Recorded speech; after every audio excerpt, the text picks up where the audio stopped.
So first and foremost, how do you get rid of the visceral fat the most aggressively? Honestly, some of you are going to hate that I say this, and it's not biased, but honestly, it's where the research is. A combination of intermittent fasting and the ketogenic diet for a short amount of time has a profound effect on visceral fat, especially fasting, okay? And I'll talk about this here. There's a study that was published in the Journal of Nature Communications, and it found that fasting did some stuff at the genetic level. It upregulated what's called MIR133A, okay? Complicated gene name, okay? All these weird codes they give them. Basically, it upregulated the specific gene. All right, so what that means is, all it did is it turned a genetic switch that made it so that the body preferentially burns visceral fat.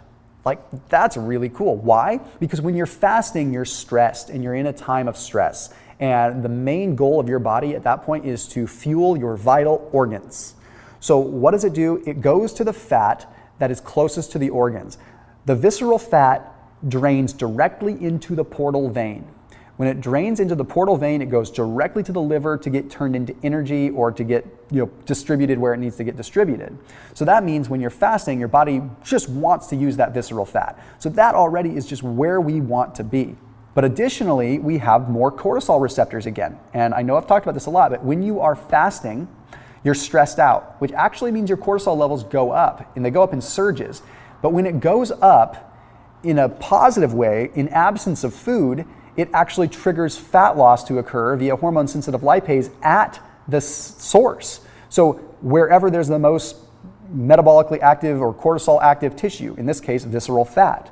So fasting is going to trigger, from stress, that fat to get burned. I know it sounds crazy because normally stress contributes to fat, but only if it's chronic and you're also eating in the process, right?